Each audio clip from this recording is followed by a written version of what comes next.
because it is alleged now that if Brandon Staley doesn't call that timeout, the Raiders were potentially thinking about just draining the clock. Hey, we both go to the playoffs. There's allegedly a clip where the long snapper is talking to Eckler after the game, and he tells him, hey, we're just going to run the clock out, but you guys called timeout with 38 seconds left, and then it kind of, gave the boys a rest. We popped for 10, and we have to do what we have to do. Like you guys kind of played our hand. Richie didn't want to. Richie said, how's your family? Probably better you making it in the playoffs, right? Hey, right. Why you calling timeout? You fucking trying me over there, Brandon Staley? What are you trying to do? Well, you got to get the perfect packaging. Cool. We got Josh Jacobs. Wham! 10. They hit a game winner. Raiders in. Chargers out. Ooh. Now, let's think about this. Okay. The Raiders, in that third down situation, with 38 seconds left, they're on the 39, I believe, 39-yard line. So that'd be about a 57-yard field goal. Daniel Carlson has a massive leg. He just got paid, one of the best kickers in the game.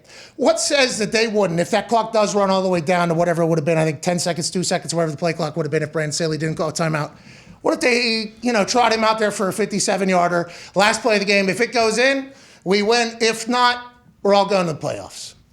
I think that was probably in the plans. I'm not 100% sure. Now, I heard Chris Collinsworth and Al Michaels talking about, well, what could go wrong? It could snap through the hand. You could maybe get it blocked. It could go back the other way. There's a lot of bad that could happen, and everybody automatically thinks back to Michigan State with the snap and the whole thing and the special teams. But that operation there, I think punter just got paid, snapper just got paid, kicker just got paid. This is the big leagues. This is professionals. This is the guys that are at the top of their craft. I don't think we should be planning for failure at that moment. But with the more and more that has trickled out from the Raiders side and what we've been hearing from people who have sources within the Raiders building, it seems like the narrative is they were thinking about running that next play. If they don't pick up any yards, all right, we'll just run this thing out. If they did pick up yards and got into a position in which they thought it was a safe field goal, probably going to kick it. So I think the Chargers would have had to make a stop regardless, timeout or no timeout. But the fact that he called timeout kind of gave the Raiders an opportunity to kind of relax, reset, get to maybe their best run, because he was shotgun formation, I think, before timeout, under center after timeout, full pop to the left there. So I think it kind of offset everything. A lot of people attacking Staley for, all the things that Staley does that are completely stats-oriented and everything like that. In this particular case, I don't believe that it would have mattered. They would have had to get a stop on a run anyways. Now, granted, if they only gain 1 yard on that third down and it's still a long ball and it's like, I'm Richie Bisaccia. I'm in a position that I never thought I would be. This team should not be in a position to make the playoffs. Here we are. Let's just make the playoffs instead of something potentially crazy happening. But Staley going for it on his own 18 in the third quarter of a tie game, basically at that point, is absolutely absurd, insane, and I'm sure there's some stats that say if it's less than 1.5 yards, you have a 80% chance of picking that up in the football game.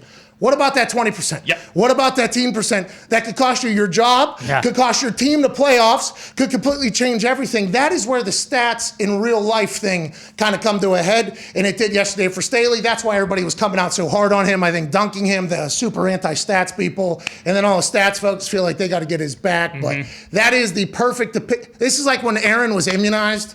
And then he tested positive, and then the whole world came in on this one particular vaccination story. Sure. And we just so happened to be in the middle of it, catching fucking rights and lefts, literally rights and lefts from the rights and the lefts. I mean, bang, bang. I was getting pounded for everything that was happening in there. This is what the Staley situation is, because one team missed the playoffs because of their super stats-driven decisions, and that's the world we're in football.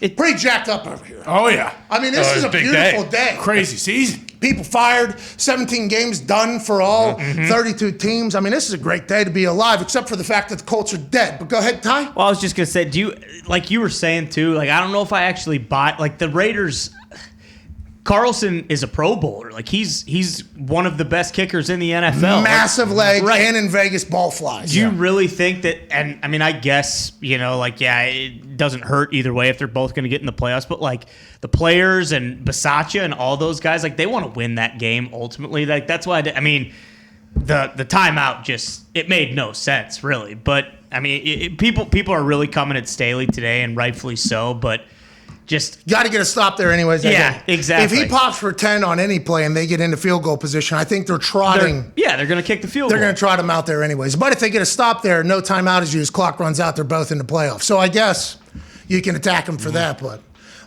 and by the way, I'm not like a pro Staley guy or pro stats guy at all. I'm just looking at this from like a realistic standpoint, as opposed to the, bury the guy strictly. I mean, that fourth and on his own 18. That's the one. You can't do that. That's a killer. Yeah. 17, 14. A killer. And That's a killer. Done it all year. That's what all these guys talk about, like having a feel for the game. Like you kind of, like it didn't feel like in no way, shape, or form did they have to go for that and get that at that point. Like, and then they don't get it. And granted, the Raiders only kicked a field goal, but like the momentum of the game just completely switched. Yeah, stats don't care about momentum, and stats don't care about your job. That's the thing that needs to be remembered. And if it's not 100-0, I honestly don't know how you can strictly rely on the numbers. I respect it. I appreciate it because it does give you an out, right? So if you make a decision and it ends up bad, like for instance, this 4th and 1 on your own 18 in a playoff deciding game. Down by 3. In which is, still very close. Yeah. Third quarter. I mean, it's pretty late in the game of a decider in your own thing. There's been a lot of battles here. Yeah. What could be a swing? Chuck Pagano was hilarious. The way he described a game. We're sparring, we're jabbing, and then one play, boom. That's and the play don't care who makes it. The play does not care who makes it. You don't know when it's going to happen. Most games, because if you look at the parity of the NFL, although there was some blowouts and there were some very close to the lines, under and over that happened yesterday. But normally the game's very close. And there's just a couple plays that really change it. Now, they were able to come back and send that thing to overtime, so I'm not saying that's what lost them the game. But whenever you look at the stats, does it say in a playoff deciding game in the third quarter against a defense that could get a stop and nobody's been able to really move or score at this particular point, this could be a spark or an ignition for another team who's also looking for a playoff? Does it say all that in the stats? I just wonder. And I think as we continue to evolve with the more information that every coach has, it'll only get better and better, I think. I hope. But Staley's taking it on the shins. Yeah. Well, it's not like this. He's smarter than Lombardi. He's smarter than Belichick. He's smarter than Parcells. He's smarter than Tomlin. That's what Rex Ryan says. This guy's fucking smarter than everybody. What a moment. Well, I mean, this has happened throughout the season. Like at the beginning of the season, when they beat the Chiefs, going for these 4th downs and making them, it was like, wow, Staley's going to be a coach of the year. And it feels like now he basically coached his way out of becoming the coach of the year.